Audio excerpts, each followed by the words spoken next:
শ্রম আইন লঙ্ঘনের অভিযোগে নোবেলজয়ী ডক্টর মোহাম্মদ ইউনূসের বিরুদ্ধে দায়ের করা মামলা শ্রম আপিল ট্রাইব্যুনালকে দ্রুত নিষ্পত্তির নির্দেশ দিয়েছেন হাইকোর্ট।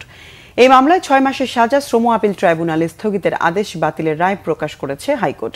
রায়ে আদালত বলেছেন সাজা কখনো স্থগিত হয় না। আরো জানাচ্ছেন দীপন দেওয়ান।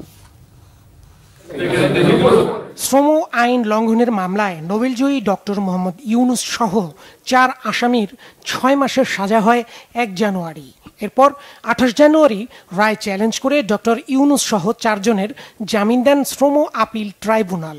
শ্রম আপিল ট্রাইব্যুনালের সাজা স্থগিতের আদেশ স্থগিত করে হাইকোর্ট। পাশাপাশি স্থগিতের আদেশ বাতিল প্রশ্নে রুল জারি করেন আদালত।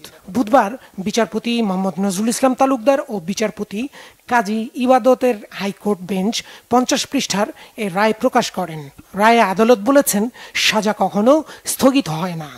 হাইকোর্টের রায়ে অর্ডারিং পোর্শনে বলে দিয়েছে এই চেয়ারম্যান লেবার অ্যাপিলেট কোর্টকে অ্যাজ ফার অ্যাজ পসিবল যত তাড়াতাড়ি সম্ভব অন মেরিটে আপিলটা নিষ্পত্তি করার জন্য। এই জাজমেন্টের মধ্যে কথা হলো সাজা কখনো স্থগিত হয় না। যেটা অন্যায়ভাবে লেবার অ্যাপিলেট ট্রাইব্যুনাল সেখানে সাজা স্থগিত করে দিয়েছেন, সেই সাজা কখনো স্থগিত হয় না। আরও অনেক পর্যবেক্ষণ দিয়েছেন যেটা ভবিষ্যতে আমাদের কোনো মামলার ক্ষেত্রে হয়তো বা কাজে লাগবে।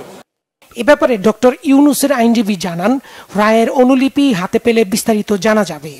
হাইকোর্টের উচিত ছিল এই মামলাটা ফেরত দিয়ে বলা যে তুমি নিম্ন আদালতে গিয়ে এটা বলো। সে যদি না করে তাহলে হাইকোর্ট আমরা দেখব, যেটা হাইকোর্ট এবং সুপ্রিম কোর্ট সবসময় করে থাকে।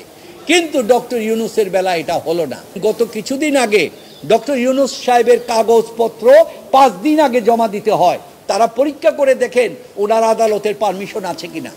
অথচ বেনজির দুর্নীতি দমন কমিশনের অভিযুক্ত আসামি, কিভাবে অভিযুক্ত আসামি 100 কোটি টাকা ব্যাংক থেকে গ্রহণ করে পালিয়ে গেল।